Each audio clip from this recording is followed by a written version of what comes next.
I'm so pleased to announce we won. We won. Smokers undefeated. As the UK, yes, the UK will not be banning smoking before the general election. The Commons leaders confirmed it. Turns out that like non-smokers are in fact the jokers. Exactly. Yeah. So smoking is once again cool in the UK. It's going to be happening forever. Rishi Sunak, nanny state, defeated by the fact that inflation went down a little bit, and he decided to call a general election while he figured he'd be least hated. Took several of the most hilarious pictures that have ever been taken of him. And honestly, this is like the smoking golden path. This is the. This is the thing, right? What could be more British than a visibly very depressed billionaire walking out in the pissing rain, being drowned out by Keir Starmer's like dead-eyed psyops team, blasting "things can only get better" out of a speaker to say, "Actually, it's fine. You can all keep smoking." It's perfect. Unironically, the best thing that's happened in ages. I mean, look, you cannot take away the British public's right to smoke and expect to win an election. Smoking is the only thing holding this country together. If you have to deal with the state of shit in this country for a whole day and then you can't have a fag about it, violent revolution. That's right. That's right. A general election has been called. A bunch of bills are not going to be becoming law. Why? Yeah. Literally 20 points behind. And I can only imagine that like Rishi Sunak kind of like looking at the weather forecast, thinking about California, thinking about the prospect of being a billionaire with a do-nothing job in California while it's still summer, and then going, yeah, you know what, we can just fucking knock off early. And this has thoroughly pissed off a bunch of like his own MPs and journalists who took to Twitter with the whiniest possible objections of like, I've booked my holidays, there wasn't supposed to be politics on. Yes. Yeah. I thought he was going to like hang on for like just in the vain hope of a second Falklands War. Yeah, for real. I think that was the only thing that could save him. Although part of me does suspect that he's triangulated that like the 4th of July is the date where the weather is likely to be the best. And he's working to Hussein rules of like the sun will gaslight people into believing that Britain can be redeemed. No, it is an election that can only be described in several ways, either as the producer's election, which is that so Rishi Sunak can finally stop being the world's most miserable billionaire. Or it also could just be the least consequential election of our lifetimes in this country, more akin to like an internal party leadership selectorate, as we finally decide who will drink from the puddle. I want to ask you guys, what are you all going to be doing instead of voting on polling day? Are you going to are we just doing like a lie-in or like a barbecue? What's the situation? I'll tell you what I'm doing. I already have this plan. Me, Paul Mason, and Elon Levy are going to do our model NATO summit. And it's going to be unlimited free cigs. Me, Paul Mason, and Elon Levy are going to be absolutely roaring down packs of cigs doing model NATO. The British Civilian Podcasters Office.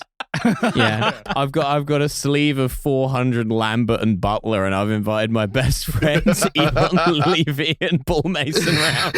Rolling out of your party looking like that one photo of Therese Coffey. Fantastic. That's what I'm doing. What are you guys doing?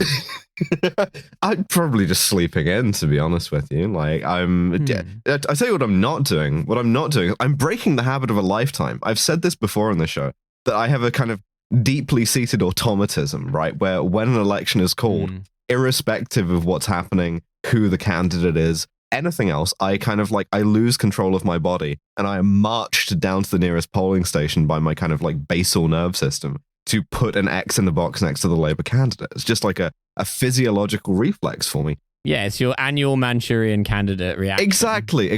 But like, I honestly believe I can like break myself of it this year. I think I can do it. I think I can just stay home, you know? Yeah. I'm hurriedly trying to sign a tenancy on a flat in Rochdale so I can vote for the only truly left-wing politician in the UK, George Galloway. Hussein, what's your 4th of July plan? I'm kind of torn because I'm sort of thinking I could make a very elaborate pasta. Yeah, sure. Yeah. Like one of those like real, like you sort of get up some fermentation, you know, this sort of like day-long fermentation types of things. I might like take the full dad pill and like do some DIY. Nice. Yeah. Yeah, just be like, oh, it's polling day. It's time to build a shed. So I'm going to be doing that. Rishi Sunak, I'm building this dish and spice rack. Thank you very much. When he was like sort of coming out and just like looked like the most miserable billionaire, it reminded me a lot about 50 Cent tweet about how he hated being at his grandma's house. I don't need this shit. I'm rich.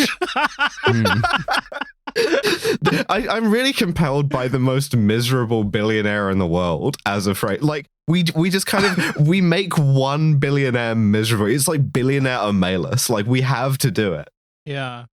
That's how you know that like Britain is really like it is really like an equal opportunities place in the sense of like you can come from anywhere in the world and like, you know, you are just going to be miserable the whole, like the thing that unites everyone is their sort of like undefined but nevertheless universally acknowledged misery and the idea that you sort of just have to deal with it. Things can only get better. And people hate him because he has a way out. Yeah. That's my theory. Like people hate him because he has a way out and like none of the rest of us do. Because he has this one weird trick, which is being rich. And having like multiple passports. Yeah. Citizens hate him. I don't want to talk too much about the actual platforms because we have talked about the platforms and they're mostly promising the same things in different colors. We've talked enough about Rishi Sunak's platform, which he uses to look over low garden walls. If you'll all open the Google document I've sent you, I've been compiling some of the funnier photos of Sunak. One of them is, of course, him walking back into Downing Street looking like he's gone for a swim in his suit. Yeah, I don't know why, for some reason, localized entirely within central London over Downing Street, the greasiest rain this country could produce.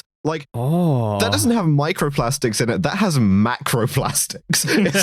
It's like they dumped cooking oil over him. I think it's funny that we have the prime minister who, despite the fact that he's a billionaire, the fact that he's the prime minister of the UK makes him spiritually Charlie Brown, just like followed by a rain cloud. He didn't listen to the menswear guy about how to buy a perfect suit that can withstand the rain. Please scroll down, though, and it's generated my favorite picture of Rishi Sunak now ever taken. Yeah. November, you've clearly seen it. Actual height. Yes. Yeah. He's stood at full stretch here. Of him standing in front at a brewery in Glamorgan, just doing the thing politicians do on the campaign trail where they're like, very good, great brewery. I suppose I can count on your support. Yeah. People just being like, yeah, I guess so. Thank you for coming to the brewery, Rishi Sunak.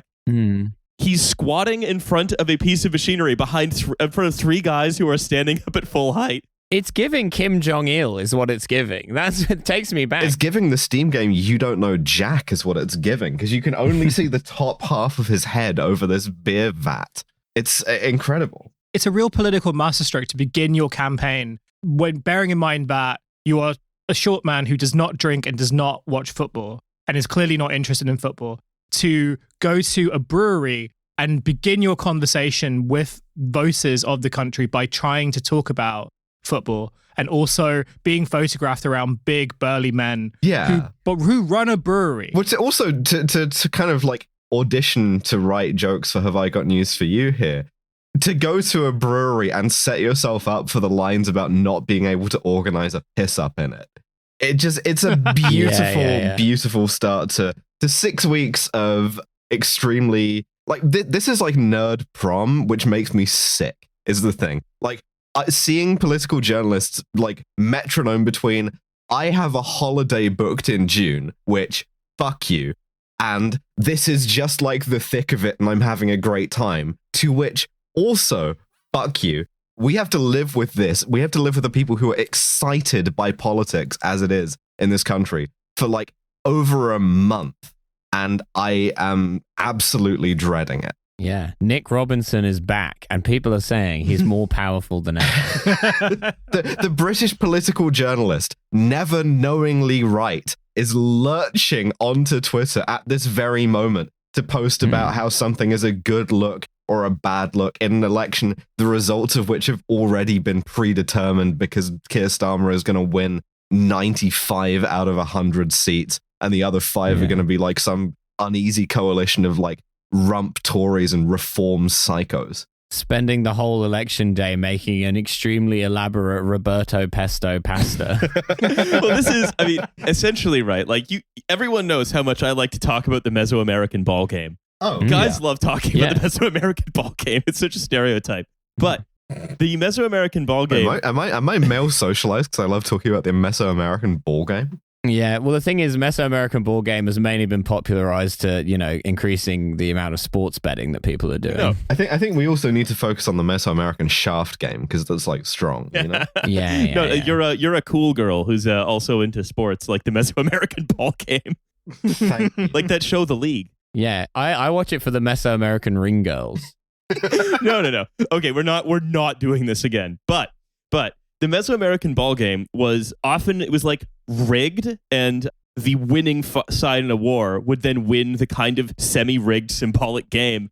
And what I see now is just 6 weeks of Rishi Sunak flailing at a rubber ball with his hips, trying to get it through a stone hoop, while Keir Starmer effortlessly bicycle kicks it in, because like the press have been sort of guiding his hand for months because the Tories have just been too embarrassing. Keir Starmer wielding the ceremonial obsidian knife as he ascends the fucking Templo Mayor.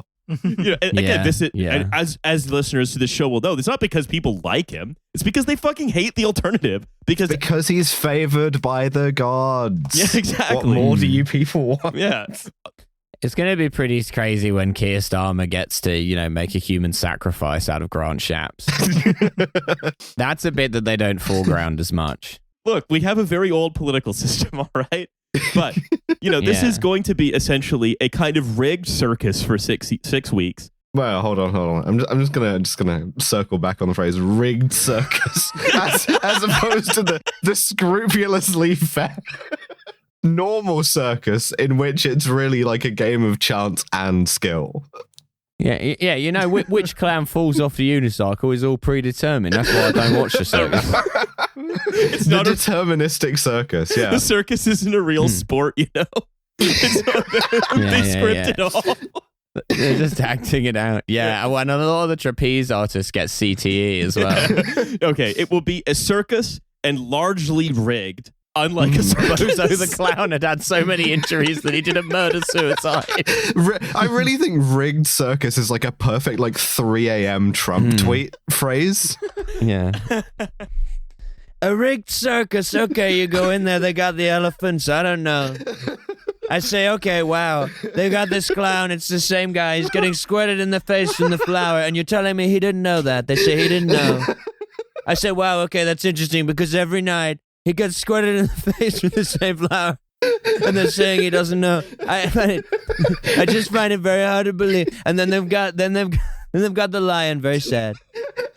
I hate when I have to do the performance enhancing drug tests at the circus, and one of the clowns pisses off. Yeah. They're all doing EPO. You should, honestly, if you try to take a urine sample from a clown, it is such a fucking messy process. Yeah, it shoots straight out of their ear. Mostly comes out of the flower on their lapel. Honestly, clown Berghain is fucking disgusting. I consider regular Berghain to be clown Berghain. Yeah, that's right. Oh my. Well, you know what?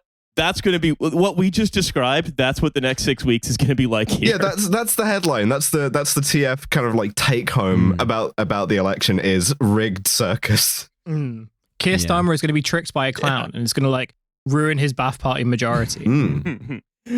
Why is everyone at this circus trying to tie me up in shibari rope? Is this some kind of rigged circus? And also, right, this is... Why are all these straight people have gotten into sex parties here? Why is there a sensual massage workshop? And look, I just want to be Prime Minister. I can't believe I have to go through this rigged circus. Yeah, he has to do all of that, and then at the end of it, he has to kick Grant Shap's lifeless, decapitated body into a cenote to ensure the bountiful harvest. Yeah. Britain's a fucking weird country. Yeah, and he doesn't even have like a billionaire lifestyle to go back to. He's just normal upper middle class. His father was a toolmaker, I hear. Yeah. Well, he made the knife he used to decapitate Grant Shapps with. So they're all connected. My father was, but the Sickle pack is delicious. My father was an onyx toolmaker who created honest sacrificial knives. All right, moving on slightly, which is that like this is also an election that, if we want to talk about foreign policy, is being fought at a time where increasingly like the UK is an absolute irrelevance, and both of these clowns at the rigged circus will have to pretend that it's not. And I think the best example of that is this just came across my the transom today, which is basically like Operation that came across the newsfeed today, which is that Operation Prosperity Guardian has essentially failed. Oh shit! Did the Houthis ever figure out like why Americans don't have free healthcare? Yeah, it's to pay for all the ice cream parties on the flagship in the Red Sea. We challenged the Houthis to a game of the Mesoamerican ball game, and they were actually surprisingly good at it. Which is like, again, this is like what are you running on, right? Both of these parties are running on like, we'll make Britain matter. David Lammy, if asked, was like, oh, we're gonna have a progressive realist foreign policy. And it's like, no, you're fucking not. No, you're not, because the one thing you wanted to do, it doesn't mean anything. Yeah, exactly. But like, you also that implies that like foreign policy is a thing that we get to decide in this country. You know, absolutely. And so if you're going to be like, if you're running this again, thinking about this purely as like the domestic political side of it, you're running it from a position of absolute weakness that you're not allowed to acknowledge. In the case of like trying to project power, we can't do it. In the case of like rebuilding our crumbling, decaying infrastructure, we can't do it. I mean, I just don't see why anyone would bother turning up to this thing, right? Maybe if like the process itself excites you, right? Like if it's like some kind of circus. If it's like the thick of it, right? Which is maybe the show that has been most effectively absorbed into the body politic of this country, by the way. If it's like that, if you are the kind of like hopeless briefcase fetishist who is like, I love elections, I love politics with a capital P, and I love power and the exercise of power, whatever passes for it in this country, then yeah, you can absolutely get excited about this, you know? And I think the people who are really excited about the Starmer project are the people who are going to be like very into that. The Starmy Army. Yeah, exactly. What about this? The thick of it, but it's set in a circus and it stars Mal Clown Tucker. And he's like, of course it's rigged. It's a fucking circus. Look at your shoes. They're long. They're much longer than your feet. What did you think was going to happen? You think that's an overflower on your chest? There's fucking water comes out of it. So am I the first person to notice there's a fucking elephant in the zoo? There's a fucking circus. Anyway, I think that's enough UK politics for us for now. I don't think we're going to get better than rigged circus. Enough of the rigged circus. That's enough of the rigged circus of UK politics for us now. Yeah, that's correct. Before we go into our second half, though, I will leave UK politics for now. Our second half, by the way, I should set up. I was too excited about the smoking being legal again. With Jason Koebler from 404 Media is all about like how Facebook became all about shrimp Jesus. But first, before we go there, I want to talk about a plan, because for a long time, the question on every Middle East watcher's mind has been, what is the day after plan for Gaza? And the Israeli government has released what is essentially a kind of, I don't know, if you, to call it a kind of Verhoeven-esque, extraordinarily insulting, grotesque set of designs and plans to essentially have Gaza be a, quote, Singapore in the Levant by 2035. Yeah, they've released this with a bunch of AI-generated art. The other big headline thing is rail service to Neom, which is a very funny idea. I think basically you have to take this not as a serious document, as a serious plan, because it isn't. But also, like, essentially this exists because Netanyahu is like under pressure, both like within his coalition and from Biden.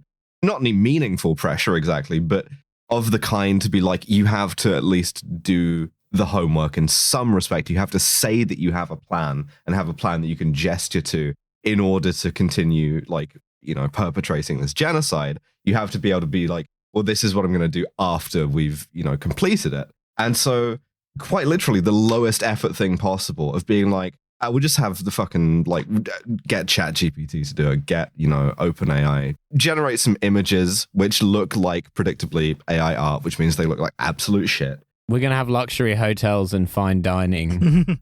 I mean, you're not far off is the thing. Like, basically, it's of the kind of mode of like, these like Gulf Arab states and Saudi Arabia, well, we like those guys because of their like oligarchy. So what if we just did that in Gaza? And there's sort of AI generated art of a bunch of guys in like standing around in what may as well be like neon like Gaza annex. And it's just, this is never going to happen for a number of reasons, but like it exists as a kind of thing to say that there is a plan. And I think we have to interpret it on that basis first. Hamas leaders being like, I'm no fan of the Likud party, but I do like Panda Express. So I have to offer some critical support. The thing is, if you're in Hamas and you want to live somewhere like Doha, you just go and live in Doha, as a bunch of them do.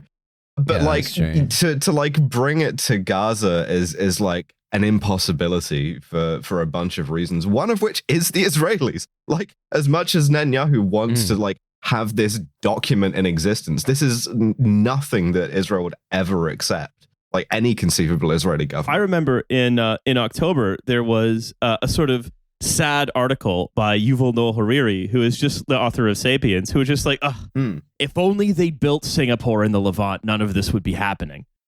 Interesting. Yeah, and that's from the guy who invented the Robo Sapien, so they're smart. It's the specific kind of like anti-Arab racism of being like, why can't you just be like Dubai, the kind of Arabs that we like? Yeah, right? and I think looking at this document, I think, November, what you say is basically correct, which is just you need to have something. And so they've looked at all of the other crazy fantasies of the region and said, okay, we'll just do that. But I think this is sort of something that as well that's worth noting, which is this has so much in common with other, like, I would say, extremely right-wing totalitarian, you might call them, fascist movements, which is like, you know what other country did exactly this? Fucking NEOM. Other right-wing movements, such as like California Forever, also did this. It's like, the art looks like they've just kind of transplanted the California Forever Solano County stuff to like a vaguely Middle Eastern setting. Yeah, it's like the fascist aesthetic isn't like jackboots and Hugo Boss and shit anymore. It's AI generated eco-modernism. Like it's God. Like this is what they love. I think my quack theory is that they love doing this because it's like, okay, we need to have an aesthetic to get people on board with our vision, right?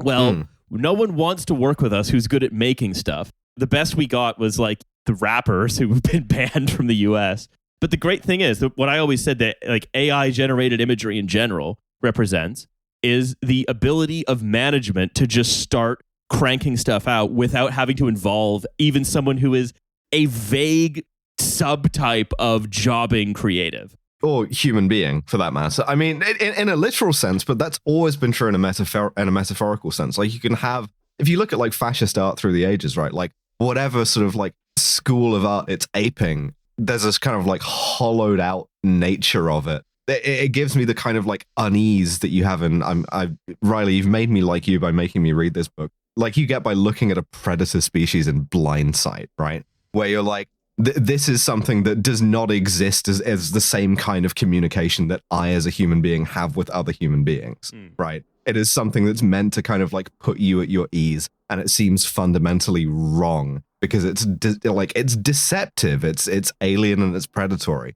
And now we've made that slightly less subtle in that it doesn't actually require a physical human hand. I think if Marinetti were alive today, he would be sitting on Midjourney making eco-modernist walkable town squares next to EV factories 24 hours a day. Yeah, absolutely. It's a parasitic ideology on any form of art and any school of art. And so, I think maybe there was a potential for AI generated images to have some kind of artistic use that wasn't this.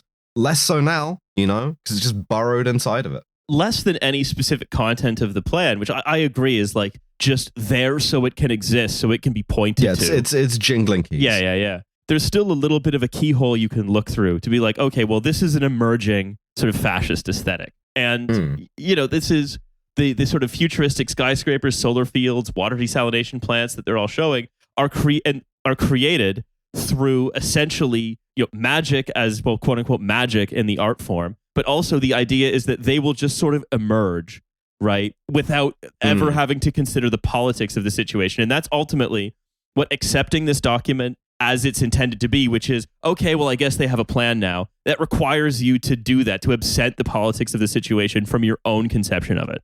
It requires you to be like, oh, good. Well, if I guess in this case where like Israel, Jordan, and Egypt and the UAE all engage in like a joint governance of a sort of collectively administered security zone with the PA managing the finances, I guess a bunch of EV factories might just emerge if we get the right tax credit structure in there, right?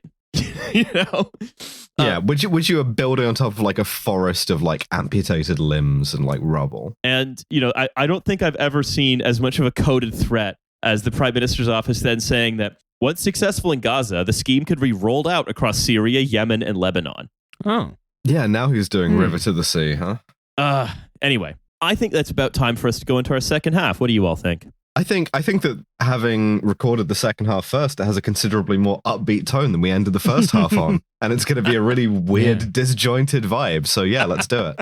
I was going to say, I'm really looking forward to finding out what's in the second half and finding out what I might say. I think my favorite, like as a call forward, my favorite thing that you say in the second half, Milo, is you're naming your favorite callback to the first half. Create a kind of time loop. But the fact that you know what's in the second half means that this is a rigged podcast. Yeah, that's right. If you really think about it. This is rigged, and by this we mean Trash Future. Yeah, yeah. That elephant's not even real. It's two guys in the front and the back. You, the listener, are surprised, but we know exactly what's going to happen. Wait, two guys in the front and the back. Like each half has two guys. Yeah, no, I meant two guys, one in the front, one in the back. Oh no, okay, no, you can't take it back. I was trying to figure out the logistics of that with like two. You could have one in each leg, I guess, like hopping. That's very intimate. Like, yeah, they would just need to get really good. You need to drift. The four guys would need to drift. Okay, all right. Let's hand over to all of us and Jason from 404 right now. All right, see you in a few seconds, everyone.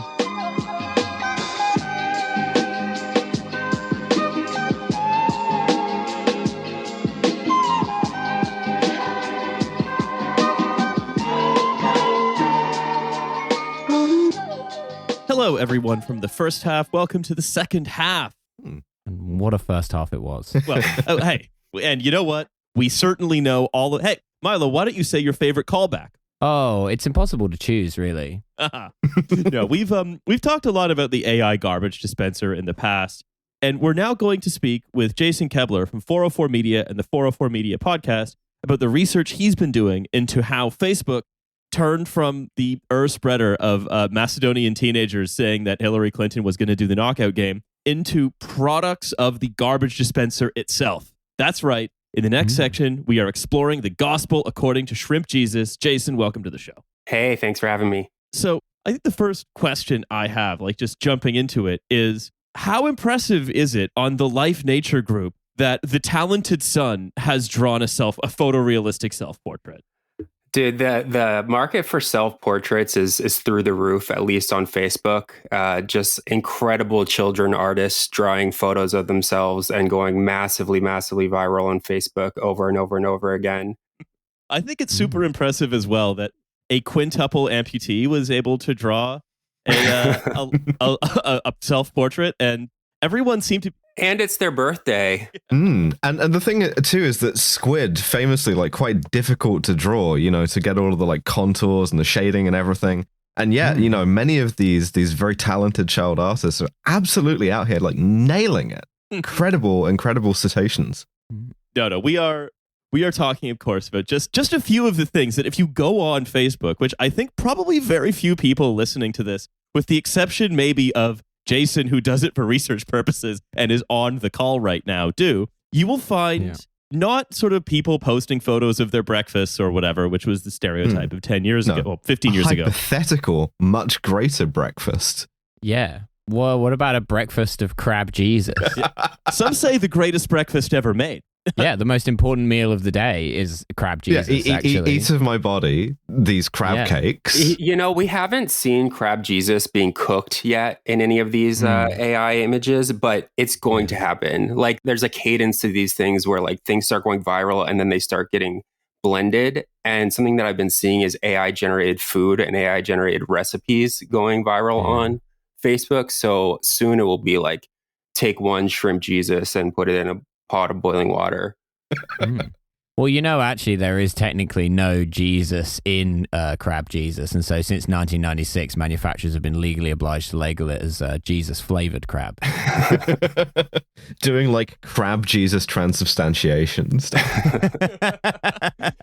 It's they have to somehow make blue wine for his blood and communion. So what we're talking about, of course, we're not talking about my talented son who has drawn a self-portrait despite being a quintuple amputee. We are talking about the thing that seems to be the dominant way of communicating on what is still kind of, is it maybe, the world's most popular social media platform. Yeah, the stuff that is currently driving your parents or grandparents maybe insane in new and interesting ways. So, Jason, I'm just going to ask you this. What do Shrimp Jesus, Uncle Sam Jesus, and numerous images of children being torn apart by space monsters and 20 million identical comment responses of Amen have in common? Can you set the table for us? The content that you just described is some of the most popular content on Facebook right now. Like, if you log on and show even a passing interest in anything that is AI generated, you will start seeing these super bizarre images.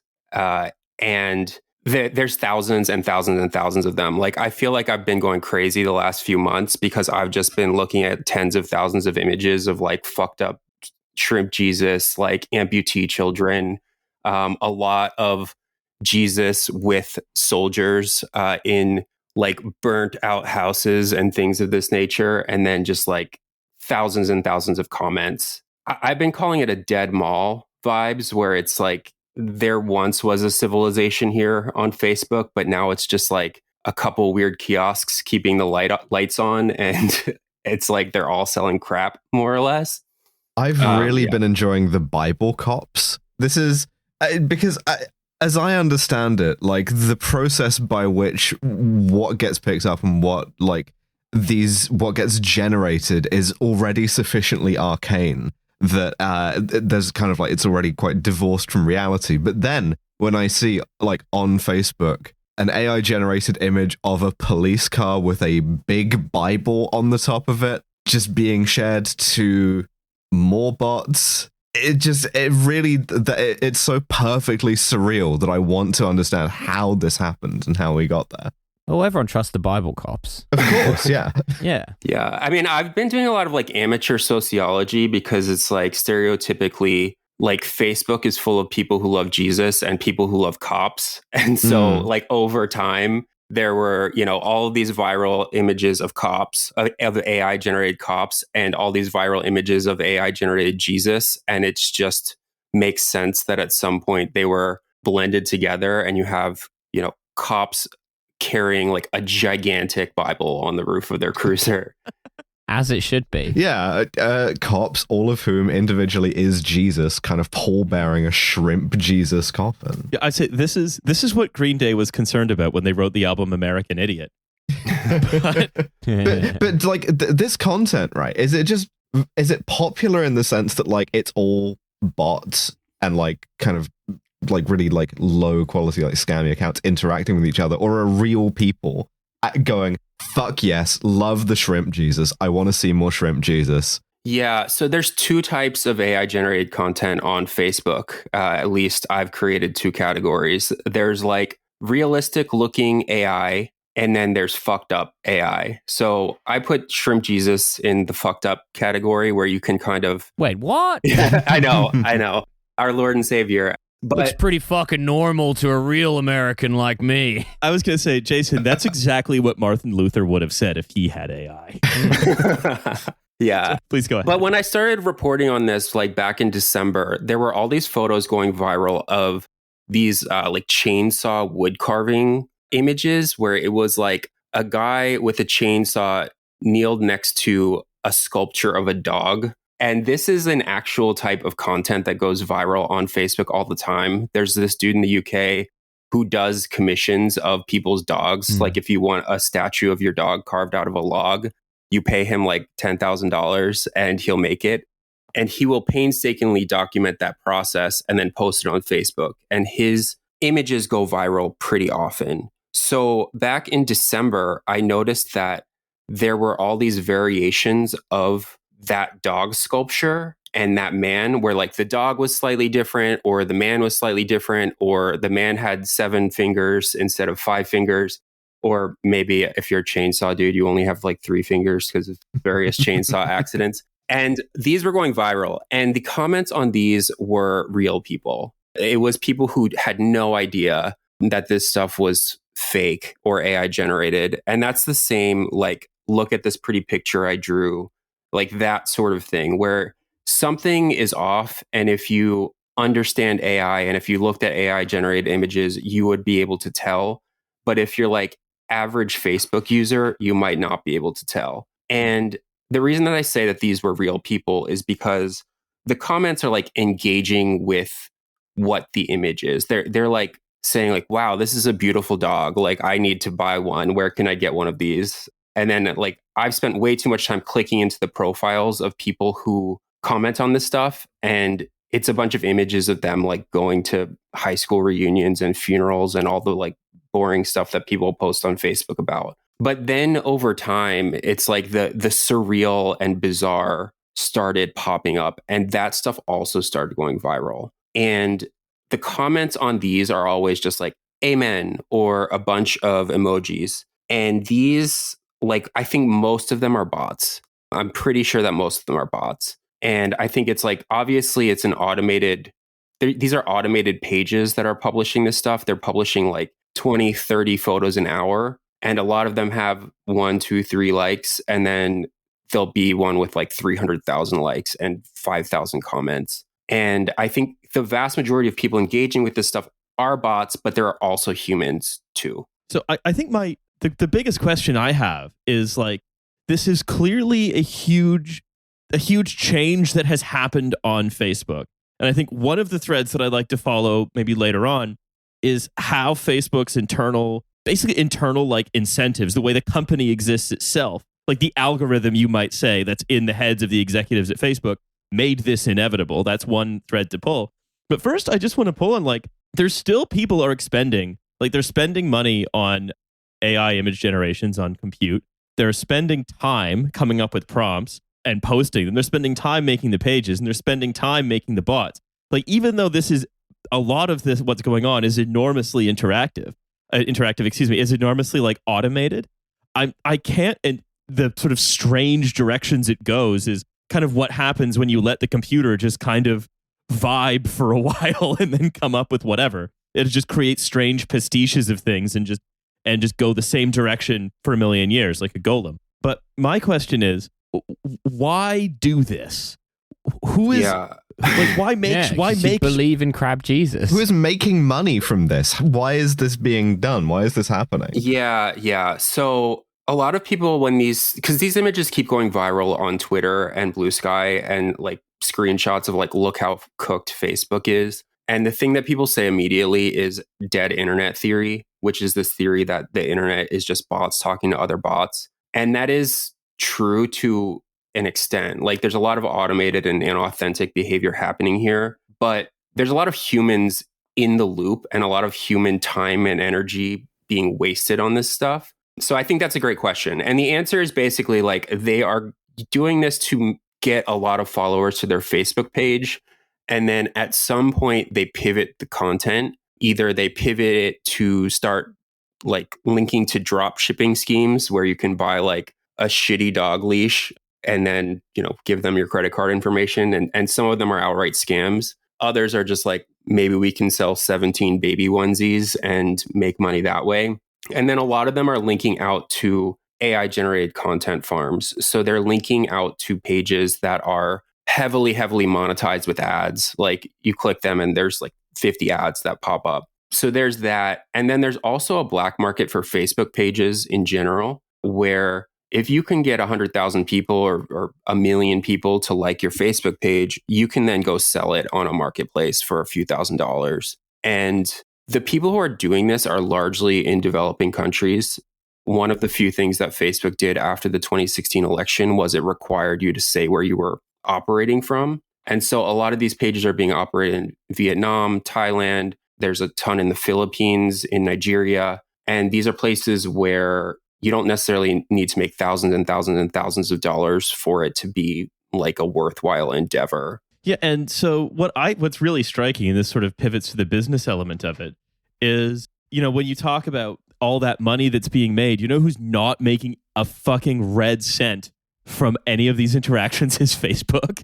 I mean, I don't know, because here's the reason why these things are going viral. It's like, first, there's tons of inauthentic bot behavior that's boosting them in the algorithm. But it used to be that if you logged on to Facebook, you would see pages that you liked, and you would see stuff that your friends and family were commenting on. And then you would see like ads that people were paying to boost. And about a year ago, Facebook changed its algorithm to compete with TikTok. It did this specifically on Instagram and Facebook, where the newsfeed is not just pages that you've liked and things that your friends and family are doing. They're doing the whole For You algorithm, like specifically the For You page. Oh, which everyone loves. Which everyone loves. And so they're showing you things that are popular like throughout the entire network. And Zuckerberg was on the earnings call a few months ago, and he said that 30% of all posts that people see on Facebook are now surfaced through this recommendation algorithm. And so you have like random people in Ohio being served content that like bots in Brazil are liking. And that would seem... Come to Brazil, say the boss. Right. Just your grandparents getting radicalized, but Brazilian radicalized? Yeah. My grandparents are really into Bolsonaro now. They're writing him in at the US election. My grandma has a huge ass. Well, there was just a flood in Brazil. And there was a story like earlier this week about how AI generated images of that flood that include like Jesus and all of these fucked up things that we're talking about are just going massively viral on Facebook. And so the AI is getting topical in a way that is like, I don't know, I'm not a big like Facebook disinformation through the election or whatever guy, but it is the case that now like the current theme of the AI is related to a news event. And I think that is kind of, it's not great. When I sort of think about like people from Ohio looking at their Facebook, again, when I say people, like septuagenarians from Ohio, specifically, not just any people, looking at their Facebook feeds and then seeing like, wow, I can't believe that like Jesus came and blocked the floodwaters from this one house in Brazil.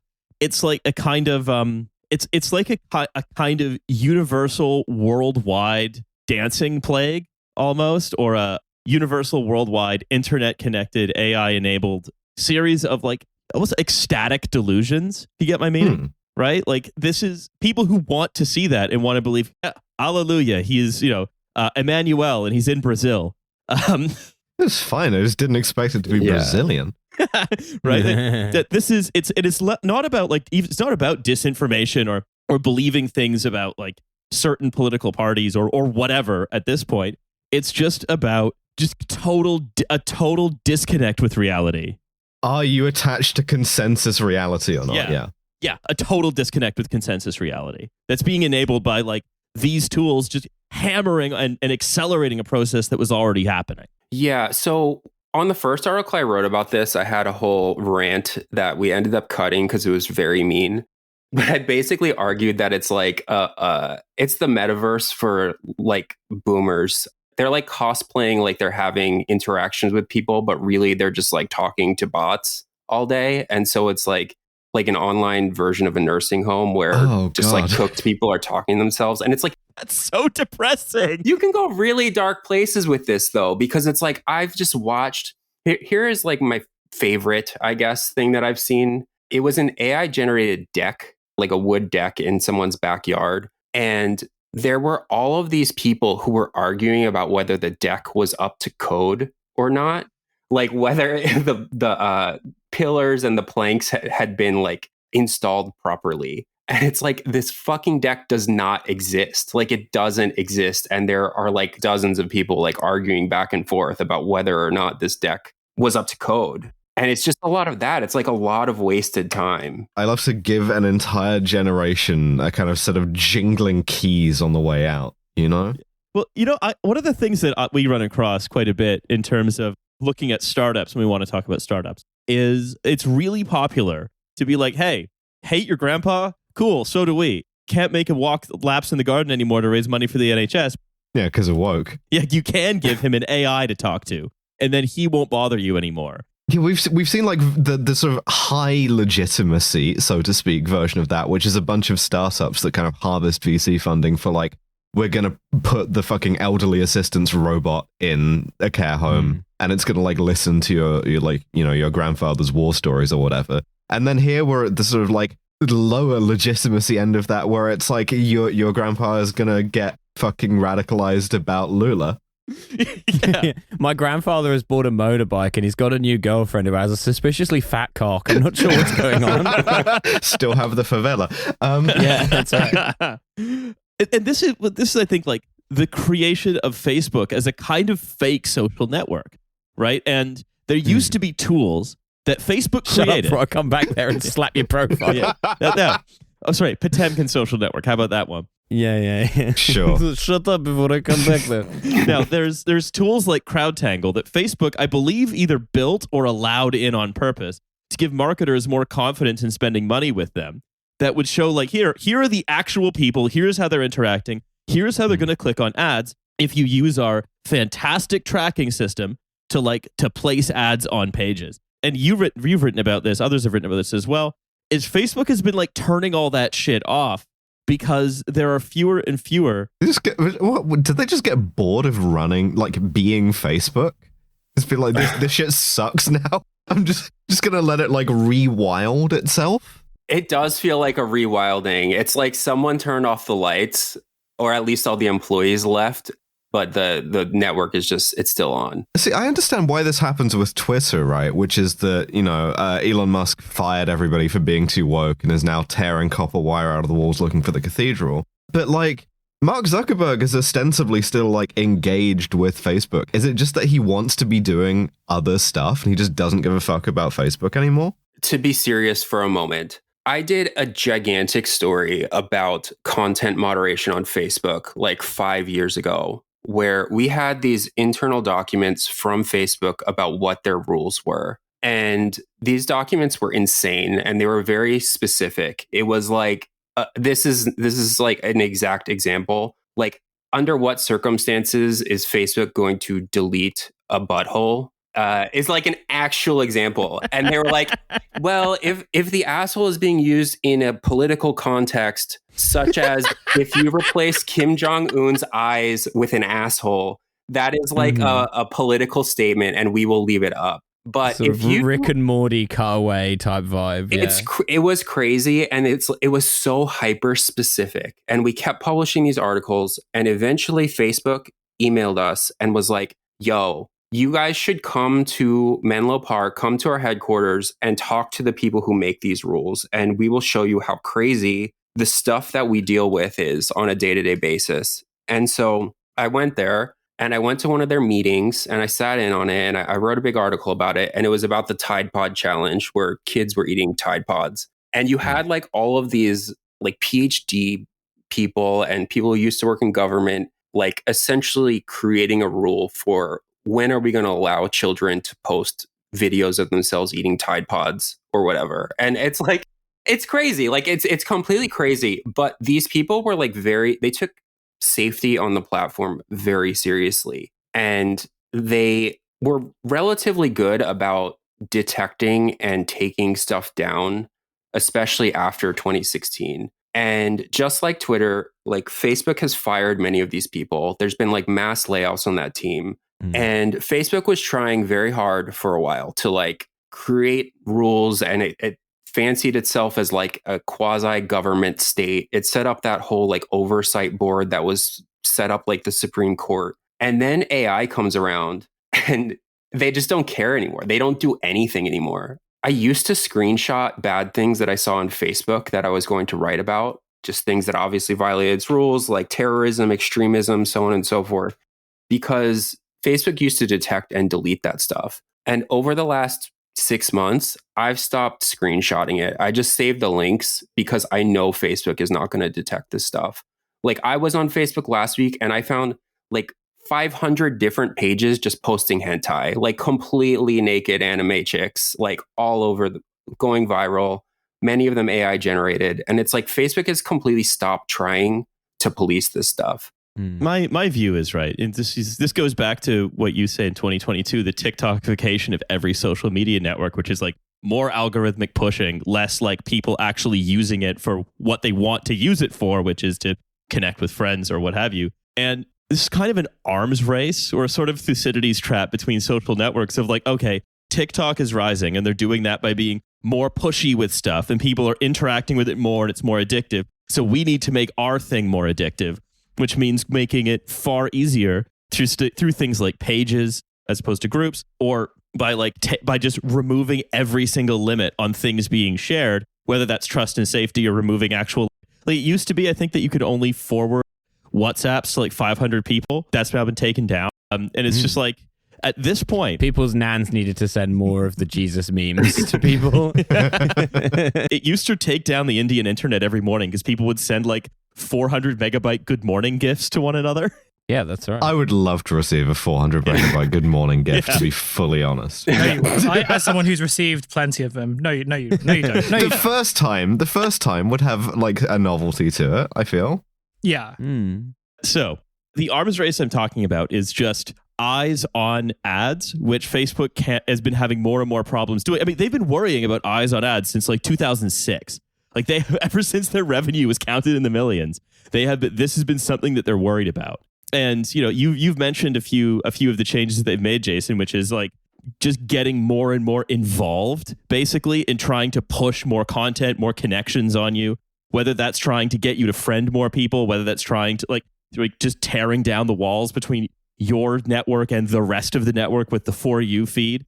All of that, it takes this thing that was at one point useful and in the pursuit of showing you ads has just completely demolished itself as a place where anyone can do anything other than have an argument with a robot about like whether or not a porch is correctly built or jack off, basically. Yeah, I mean, I think that Facebook has made the calculation that I think will be wrong. I hope will be wrong, but maybe isn't yet.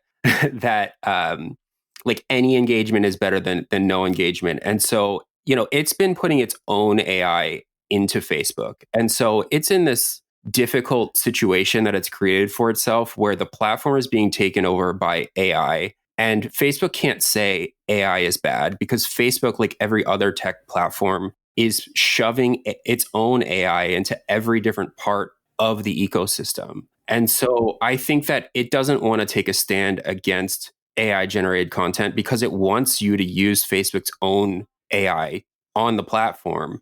And I mean, a few weeks ago, Facebook integrated AI into a lot of different groups on the site. So if you post something in a Facebook group that has this enabled and someone doesn't respond within an hour, Facebook's AI will just respond to you.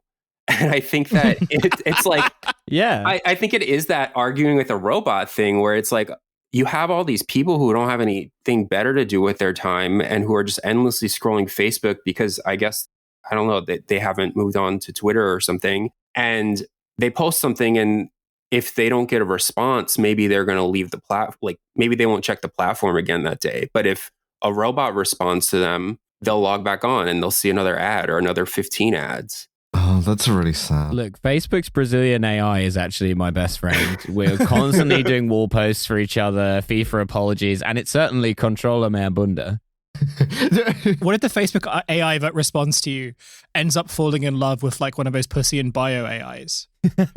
Has anyone like considered what happens then? Oh my god, it's good. It's good. A beautiful love story of our time. I just think that the idea of like, oh, compute is basically free to me. Therefore, I'm just gonna keep everyone involved by having them send 400 megabyte good morning gifts to a robot every time that they're like talked to. If this was like 2011, we would get a movie where it's like it's all animation, but like the voice actors are surprisingly famous, where Crab Jesus falls in love with a pussy in bio girl. It'd be like the Emoji Movie all over again. Basically, Chris Pratt is Crab Jesus. Like Jerry Seinfeld is in it for some reason. I think it could still happen. That's my fear. Like my thinking is number one, that it could still happen. Number two, if it hasn't happened, someone do that and also let me in the writer's room. I've got some ideas. Ai Weiwei voices AI Weiwei.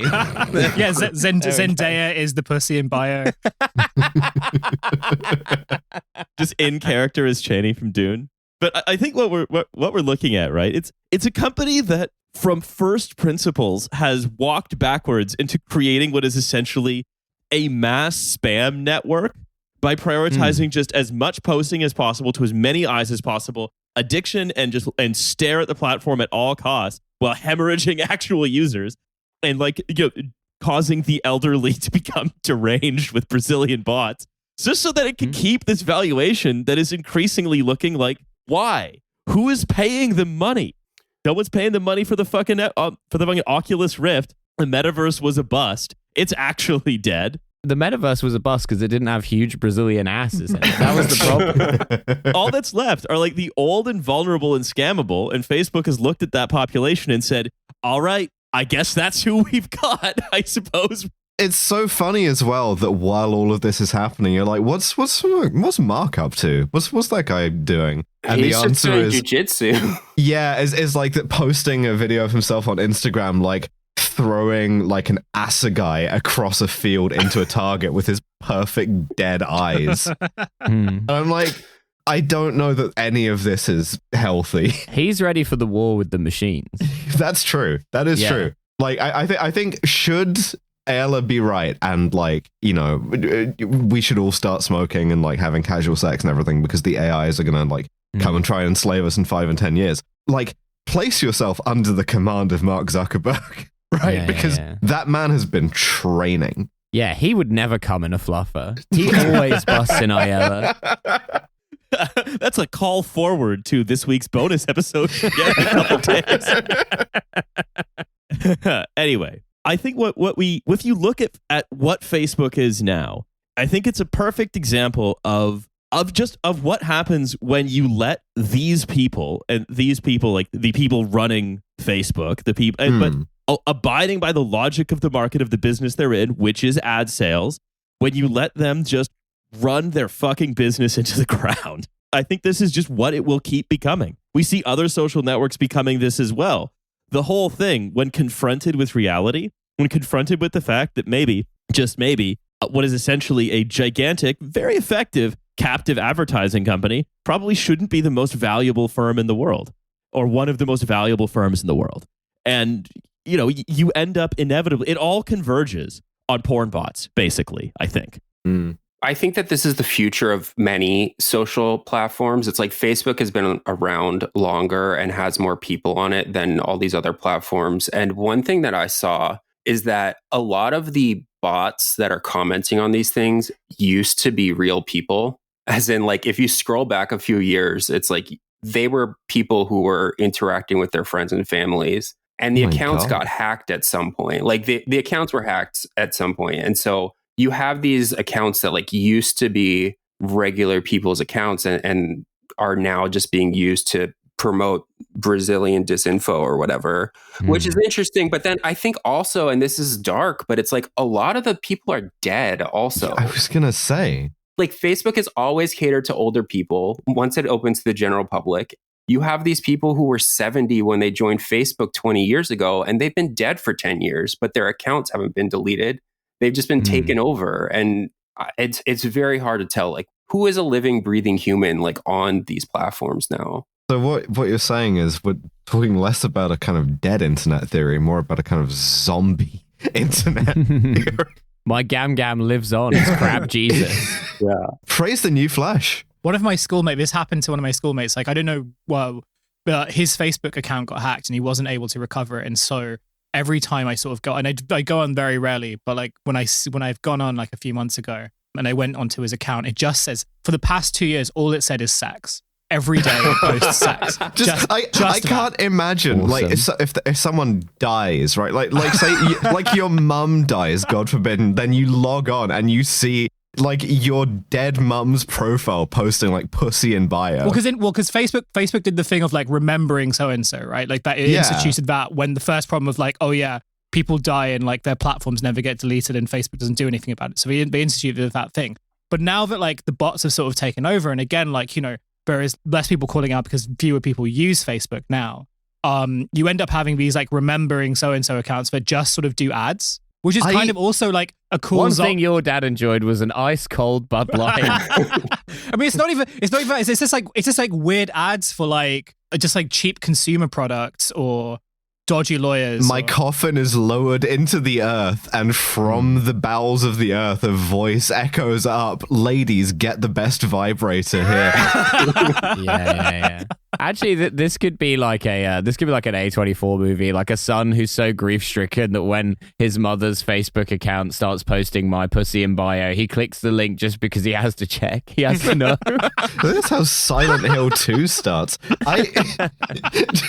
Listen, if I die, just remember me as I lived, and remember many of my classic phrases like "meine Nacktfotos im Profil," or my sort of rabid hatred for Lula and like support for Bolsonaro. Yeah, it's like I remember November so well. She always knew where to get a great deal on authentic Ray-Bans. anyway, I think that deriving what is essentially a horror movie premise from the corporate structure of Facebook is as good a place as any to leave it. Jason, thank you so much for coming and talking about your work with us today. I've had a blast. Yeah, thanks for having me. And if you haven't been on Facebook recently, you should go check it out. It's pretty dark. Are you plugging Facebook?